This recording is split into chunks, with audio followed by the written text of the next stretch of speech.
sa mga may Bible, Joshua 14, 6-13. Sabi po rito, na magkagayoy lumapit ang mga anak ni Judah kay Josue sa Gilgal at sinabi sa kanya ni Caleb na anak ni Jepon na siniseo, iyong talastas ang bagay na sinilita ng Panginoon kay Moises na lalaki ng Diyos tungkol sa akin at tungkol sa iyo sa Kadesh Barnea.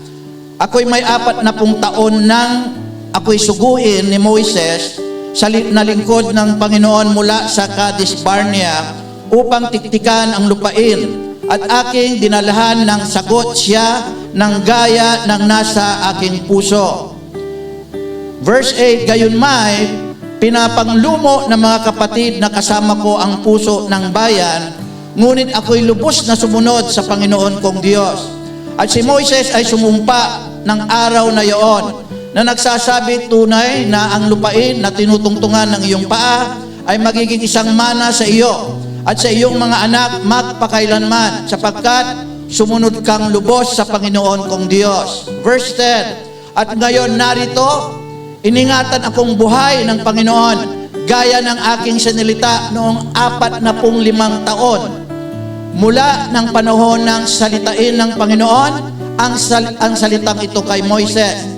Samantalang lumalakad ang Israel sa ilang.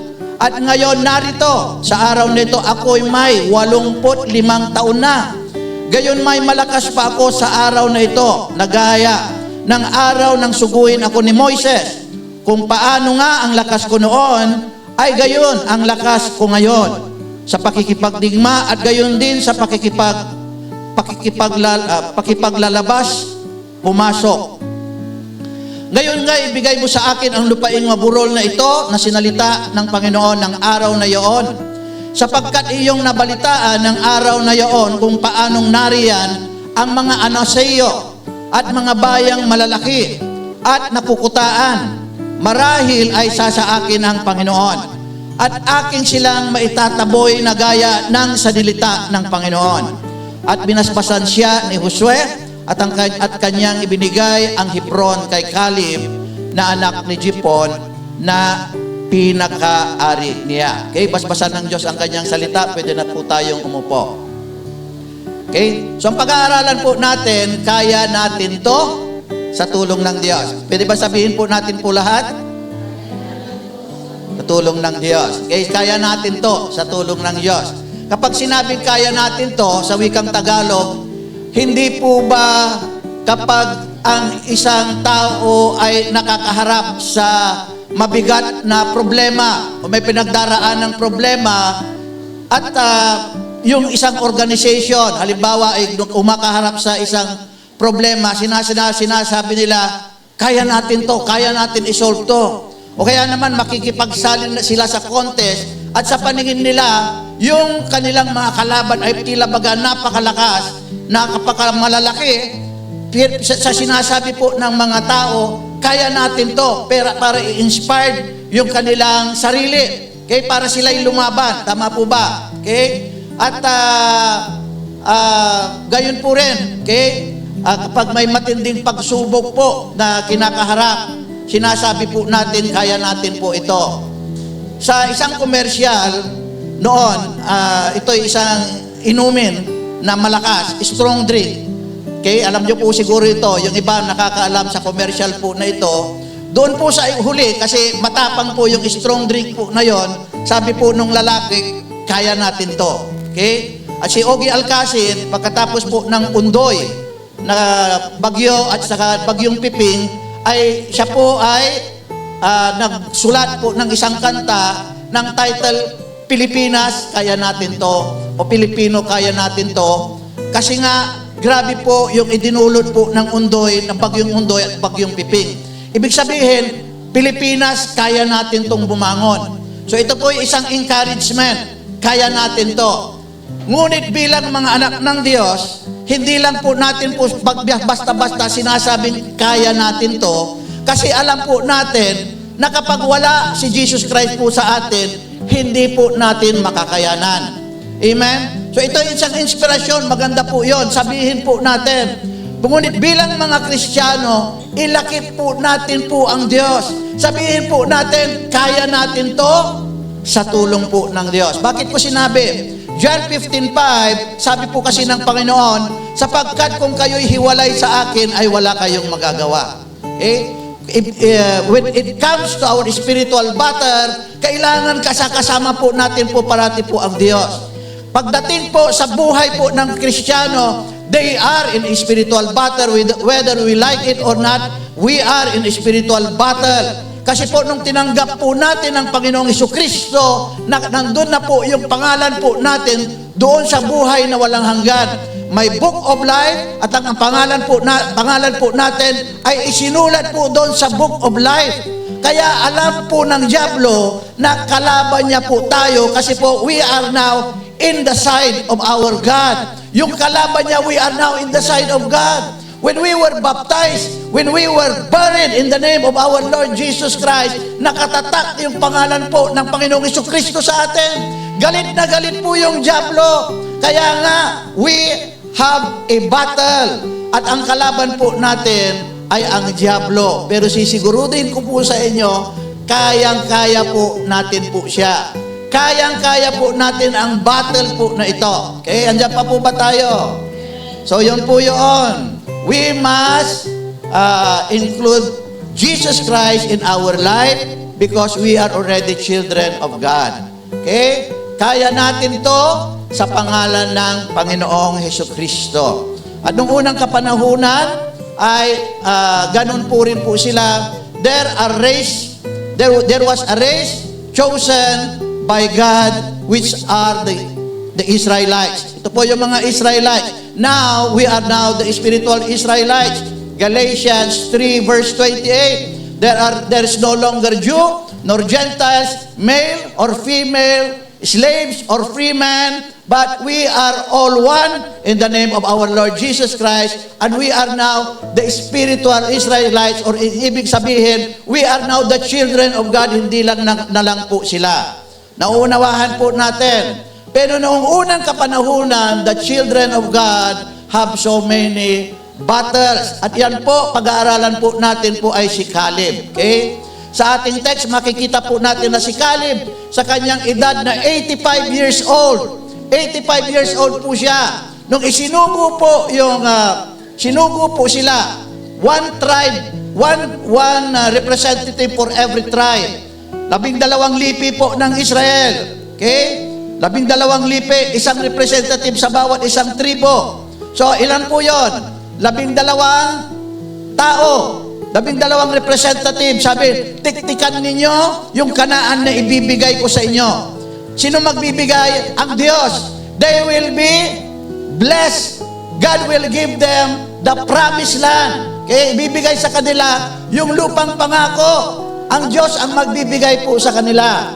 Okay? So, yun po yun. Kaya nga, nagpadala po, sabi ng Diyos kay Moses, magpadala ka ng tiktik. So, 12 tiktik, sila po ay pumunta po doon sa lupang pangako ng tawag po ay Kanaan. 40 years old pa lamang po noon si Caleb. Sabi nga sa Joshua 14:10-14, at ngayon narito, iningatan akong buhay ng Panginoon, gaya ng kanyang sinilita, nitong 45 taon na mula ng panahon na salitain ng Panginoon ang salitang ito kay Moises samantalang lumakad ang Israel sa ilang. At ngayon narito sa araw na ito, ako'y may 85 taon. So 85 years old na po si Caleb. Okay? 85 years old, ngunit anong kanyang sinabi? Gayon may malakas pa ako sa araw na ito na gaya ng araw na suguin ako ni Moises. Okay? Kung paano nga ang lakas ko noon, ay gayon din ang lakas ko ngayon sa pakikipagdigma at gayon din ang paglalabas-pumasok. Ibig sabihin, ng paglalabas-pumasok, yung in and out niya sa battle ay parehas pa rin. Kaya niya pa rin magwagi sa isang battle. Okay? Yung po ibig sabihin. Verse 12, ngayon nga, ibigay mo sa akin ang lupaing maburol. Yun ang hinihingi niya. Ang hinihingi niya at the age of 85 years old was a challenge. Challenge pa rin. Ay, hindi siya makontento ng ordinary lamang. Gusto niya, at my age of 85 years, bigay mo sa akin yung lupain maburol, yung hillside, yung mountain. Amen? Hindi siya nanghihina sa kanyang pananampalataya. Hindi siya nanghihina. Ang lakas-lakas na pa rin ng kanyang fighting spirit. Sabi na ito na sinalita ng Panginoon ng araw na ito sapagkat iyong nabalitaan ng araw na iyon kung paanong nariyan ang mga anosyo. Sabi po ni Caleb, marahil ay sa akin ang Panginoon at aking silang maitataboy na gaya ng sinalita ng Panginoon. Okay? So ganun po yung espiritu po ni Caleb na ating pong pinag-aaralan.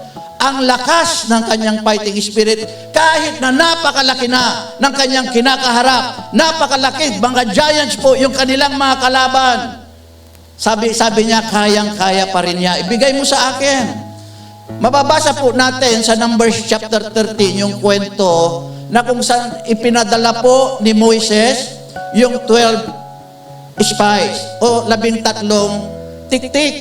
Okay? At mula doon sa 12 tiktik, yung 10 tiktik ay nagdala po ng masamang balita. Sa Numbers 13, 31 to 33, ito po yung sinabi, ngunit sinabi ng mga lalaking nagsiakyat na kasama niya, hindi tayo makakaakyat laban sa bayan, sapagkat sila'y malakas kaysa atin.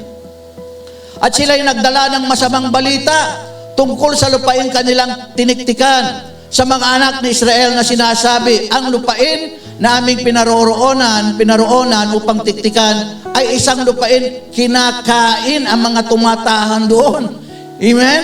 At lahat ng bayan na aming nakita roon ay mga taong malalaki. Ibig sabihin, giants daw po sila. At do'y aming nakita ang mga Nephilim. Narinig nyo na po yan? Nephilim.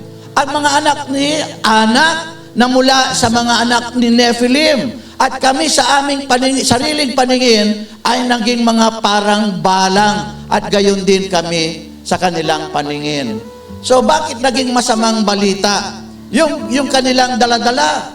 Kasi tama naman na pumunta po sila when they espied the land of Canaan, the promised land, ang lalaki talaga ng mga tao, mga giants. Kaya sinabi nila, ang lalaki. Ang lalaki ng mga taong yun, kumakain ng mga tao. Paano naging masama yung kanilang sinabi? Ang kanilang sinabi kasi ay, balikan po natin, sa aming sariling paningin ay naging parang mga balang kami. Ibig sabihin, ang liit ng tingin nila sa kanilang sarili. Nagkaroon po sila ng grasshopper mentality. At ayaw na ayaw po ng Diyos na magkaroon po tayo po ng grasshopper mentality. Ang liit ng tingin. Anak ng Diyos, ang liit ng tingin sa sarili. Itong mga 10 spies po na ito, 11 tiktik, nakalimutan ata nila na ang Diyos ang nagprotekta sa kanila kay Pharaoh. Ang Diyos ang nagpalaya sa kanila, wala nang escape. Anong ginawa po ng Diyos? Hinatip ng Diyos yung dagat. Nakalimutan nila na habang nandun po sa disyerto, pinrovide ng Diyos yung kanilang pangangailangan. Protektahan po sila sa mababangis na hayop. Nakalimutan ng mga taong ito. Wala silang pananampalataya po sa Diyos. Ang grasshopper mentality ay isang tao na walang pananampalataya sa Diyos kasi ang liit ng tingin niya sa sarili niya. Ayaw na ayaw ng Diyos na tayo po ay mag-self-pity because we are children of God. Anak tayo ng Diyos. May Diyos po tayo. Ayaw na ayaw ng Diyos. Ayaw na ayaw ng Diyos na sabihin po natin, hindi natin kaya kasi nagiging sinungaling po tayo. Sa totoo, kaya po natin sa tulong ng Diyos. Ibig sabihin, ang liit ng tingin nila sa kanilang sarili, samantalang sila ay mga anak ng Diyos. Anong kanilang sinabi sa aming sariling paningin? In their own eyes, tingin namin sa sarili, ang liit-liit. Amen? Yung po yung 10 tiktik. So marami sa mga born-again Christian po ang ganito. Pero iba ang tingin ng Diyos po sa atin. Habang tinitignan natin yung ating sarili, mahirap kasi ako. Hindi kasi ako maganda. Pobre kasi ako. Ang hina kasi ako. While we look at ourselves like this, God look us differently. Ang Diyos, ang tingin sa atin, iba naman.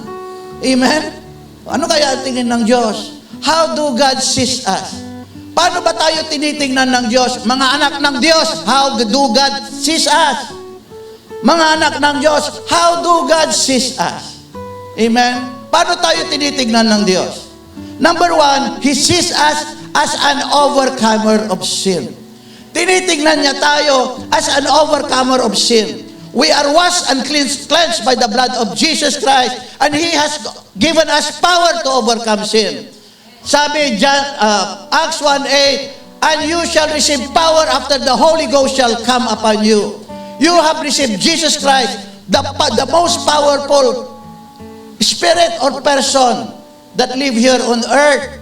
Yung pinakamalakas, pinakamakapangyarihan, tawag niya sa kanyang sarili, Revelations 1:8, the Alpha and the Omega, the Almighty God.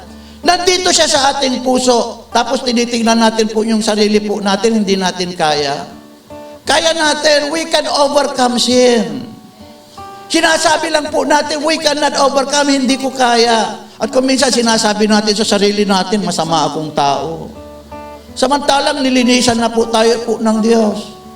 We can take away our vices. Yung mga bisyo natin, kayang-kaya natin pong sipain. Kaya po natin pagtagumpayan. Kaya natin po yan. O sabihin natin sa sarili po natin, kaya ko to. Sabihin mo dyan sa katabi mo, kaya mo yan. Kaya mo yan. Amen? Kaya natin po yan. Kaya natin pong magbago sa tulong po ng Diyos. Kaya natin pagtagumpayan ang ating pong mga kahinaan. Kayang-kaya po natin po yan. Kung kaya ni Pastora, kung kaya ni Brother Andrew, kung kaya ni Pastor Alex, kung kaya ni Pastor Romji, kung kaya po ng ibang mga kapatiran, kayang-kaya po natin po yan. Kaya po natin po yan. Wala pong hindi po natin po kaya. Bakit? Titus 2:14, He gave Himself for us to set us free from every wrong and to cleanse us so that we could be His special people who are enthusiastic about doing good deeds. Ano sabi? Set us free from every wrong. Pinalaya po tayo sa lahat ng uri ng masasama. God has already set us free by His Spirit. Kayang-kaya po natin. Let's just apply. Amen? Tawag nga sa atin, special people, enthusiastic about doing good deeds. Alam niyo po ba yung meaning po ng enthusiastic? Sabik na gumawa ng mga mabubuting bagay. Lahat ng sabik na gumawa ng mabubuting bagay. Sabihin, praise the Lord. Amen. Ano pa? God sees us as an overcomer of Satan and his demons. Amen? Okay? Mark 16, 17 to 18, in my name, they will drive out demons. They will speak in new language. They will pick up snakes with their hands, and whatever poisons they drink will not harm them. They will place their hands on the sick, and they will be well. In my name, sa pangalan ng Panginoong Kristo, makapagpapalayas po tayo po ng demonyo. Tapos sasabihin mo, hindi mo kaya. Demonyo nga pwedeng lumaya sa'yo eh. Maniwala lang po tayo in the name of our Lord Jesus Christ, we can drive out demons. So if we can drive out demons, we can do everything. Kayang-kaya po natin. Okay? So ang Diyos po ay ang umaasa po sa atin. Tayo pong mga Christians is given power like this. Because Jesus Christ is in us. May sakit yung pamilya mo, do not call pastor. Humingi ka ng prayer request, pero immediate, i-pray over mo yung member of your family. In the name of Jesus Christ, ask forgiveness for your sins. Humingi ka ng kapatawaran. Pinangako po ng Diyos po yan. Amen? At when we do not feel the Holy Spirit, let us ask God. Kasi po ang Holy Spirit talaga po ang magbabago po sa atin. At marami pong paraan po yan. Siguro sa susunod ng topic, tatalakayin ko po yan. How we can be filled with the Holy Spirit. God sees us as a rescuer of others. 1 Peter 2:9, datapwat kayo isang lahing hirang, isang makaharing pagkasasardote, bansang banal, bayang pag-aaring sarili ng Diyos, upang iyong ipahayag ang mga karangalan niyaong tumawag sa inyo mula sa kadiliman hanggang sa kanyang kagilagilalas na kaliwanagan. Okay, sabi po diyan, sa wikang English, you are a royal priesthood. You are a holy nation, a chosen generation to proclaim the greatness of God. Tayo po, yun po yung ini-expect ng Diyos po sa atin. We are a rescuers of others. Ang dami pong naghihirap sa espiritu. Akala nila wala na pong solusyon sa kanilang problema. Ang dami pong nagpapakamatay. Kaya nga tayo tinawag po ng Diyos to tell them that there is still hope in our Lord Jesus Christ.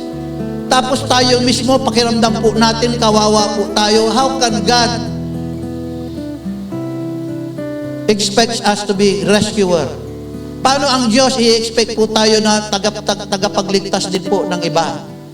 Amen? Tayo po ay rescuer of others. Tayo na ng mga naliwanagan po. Amen? So yun po yun. Palakpakan po natin po ang Diyos. Number 4, He sees us as a soldier sent to battle, sent in battle to win. 2 Timothy 2:3, makipagtiis ka sa akin ng mga kahirapan na gaya ng mabuting kawal ni Kristo Jesus. God sees us as a soldier. God sees us as a soldier. Ang soldier po kapag tumayo, malakas. Nandun po yung kanyang kaisipan na magwawagi po siya sa battle. Yun po yung tingin ng Diyos po sa atin. Hindi po ang tingin ng Diyos po sa atin yung parang gulay na alam mo yun, lantang-lantang gulay. Hindi po ganon. God sees us as a soldier. Ibig sabihin ay tayo ang inaasahan ng Diyos para sa mga nawawala, para sa mga mahihina, para sa mga makasalanan. Kaya hindi dapat lumalabas sa ating mga bibig ang mga negatibong pananalita. Katulad ng hindi ko kaya yan. Bakit? Proverbs 23 verse 7, for as he thinketh in his heart, so is he.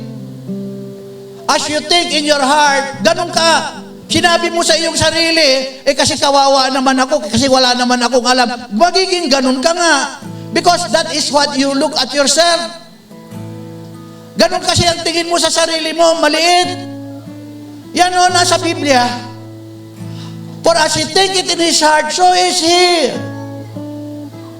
So let us look ourselves as the child of God, children of God.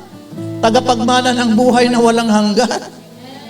Yung lumikha ng langit at ang lupa, yung tatay mo, ang lakas-lakas. Tapos nagse-self-pity po tayo. Sinasabi po natin sarili, kawawa po tayo. Amen? Dahil sinabihan tayo ng isang tao ng masama, tapos in-invite po natin, in-accept natin yung sinabi niya. Sinabi niya, wala kang kwentang tao, tapos pinapasok mo. Sabi nila kasi wala akong kwentang tao. Hindi totoo yun. Hindi ganun ang tingin ng Diyos sa atin. Binigyan niya po tayo po ng halaga, mahalaga po tayo po sa Diyos. Ang lumalabas sa bibig ng 10 tiktik ay hindi nila kaya. Ang mga higanting kaya nga. Kaya nga, hindi nila kaya. Okay? Sinabi nilang hindi nila kaya, talagang hindi nila kaya. Pero kay Caleb at Joshua ay iba ang kanilang sinabi. Okay? Ano bang sinabi ni Caleb at Joshua? Numbers 14 verse 9. Huwag lamang kayong maghimagsik laban sa Panginoon. Huwag lamang kayong maghimagsik laban sa Panginoon. Ni matakot sa bayan ng lupain iyon sapagkat sila'y tinapay sa atin. Ang kanyang kalinga ay nilayo sa kanila at ang Panginoon ay sumasa atin. Huwag kayong matakot sa kanila. So habang sila po ay haharap sa mga higante, ang dalawang ito, si Caleb at si Joshua, ang tingin sa mga higante, tinapay. Kayang-kaya, sisiw. Parang sa kasabihan po sa Tagalog, sisiw lang yan. Sa kamay ng Diyos, tayo'y mga anak ng Diyos, sisiw lang ang pagsubok na yan. Sisiw lang ang challenge na yan. Sisiw lang ang problema yan. Hindi nga yung problema. Hindi nila tinatawag na problema. Yung pagpasok nila doon sa lupain ng Kanaan, lupain ng mga higante, hindi nila inisip na problema. Tingin nila sisiw, tinapay lamang yan. Kaya sila lang yung nakapasok, yung dalawa na nananampalataya po sa Diyos. Ang gusto ng Diyos na sabihin natin ay, I can do all things through Christ who strengthens me. Philippians 4:13, I can do all things through Christ who strengthens me.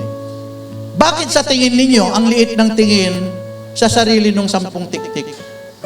Bakit sa tingin natin? Okay? Bakit sa tingin nyo? Ang liit ng tingin nila, nakakita sila ng giant, yung 10 tiktik, 12 yon. Bakit yung 10 ang liit ng tingin nila sa sarili nila? Number 1, dahil ang akala nila ang pakikipaglaban ay sa kanila. Yung kasi yung nasa isip nila, ang akala nila, sila yung lalaban dun sa mga giants. Amen? Patulad ng mga ibang Kristiyano, parang yung kanilang problema ay parang higante. Ang akala nila, they can solve their problems. It is time for them to solve their problems. Yun ang akala nila. Pangalawa, dahil ang akala nila, ang tagumpay ay manggagaling sa kanila. Yung kaya sila nadi-discourage. Kala nila kasi yung tagumpay manggagaling sa kanila. Pero ano bang sinasabi po ng Biblia? Proverbs 21 verse 31, a horse is prepared for the day of battle, but the victory is from the Lord. You can prepare your horse, but the victory is from the Lord. Yung mga greatest prophets, man of God, all their victories is from the Lord. Hindi sila nagdepende sa sarili nilang kalakasan. Even King David, nilabanan niya si Goliath. Nung kaharap niya si Goliath, I come to fight you in the name of my Lord. Sabi niya, kaya natin in the name of our Lord Jesus Christ. Andiyan pa po ba tayo? Are we encouraged? Kaya natin in the name of our Lord Jesus Christ. Kung wala in the name of Jesus Christ, talagang hindi natin kaya. 1 Corinthians 10:13, no trial has overtaken you that is not faced by others. And God is faithful. He will not let you be tried beyond what you are able to bear. But with the trial will also provide a way out so that you may be able to endure it. Sa Tagalog, walang pagsubok na dumating sa atin na hindi pinagdaanan po ng iba. Ngunit tapat ang Diyos, hindi niya tayo hahayaang subukin sa higit nating makakaya. Ngunit sa pagsubok na ito, siya rin ang mag-provide, siya rin ang magbibigay ng daan para malampasan po natin po ang pagsubok. Ang Diyos pa rin po ang magbibigay. Not in our own strength, not in our own wisdom. Ngunit sa Diyos po. Ang Diyos pa rin po yung mag-provide. Ang Diyos ang nagpahintulot sa trials na yan. Ang Diyos ang magbibigay sa atin ng lakas para mapagtagumpayan ng trial po na yan. Amen? The Lord will not bring us to a situations He cannot overcome. Okay? Dinala po sila ng Diyos doon po sa promised land.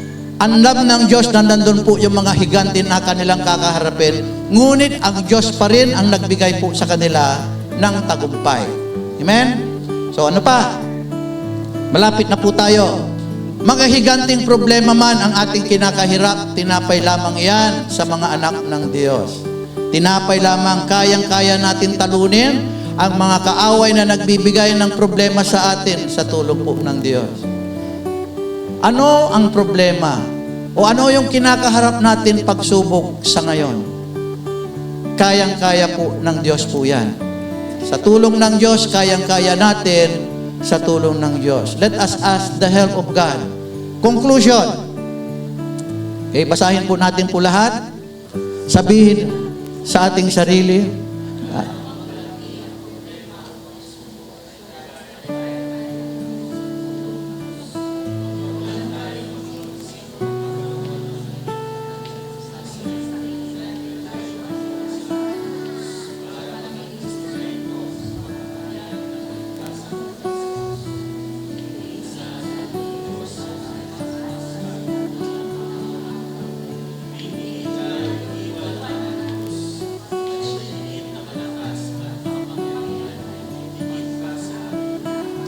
Amen. Glory to God.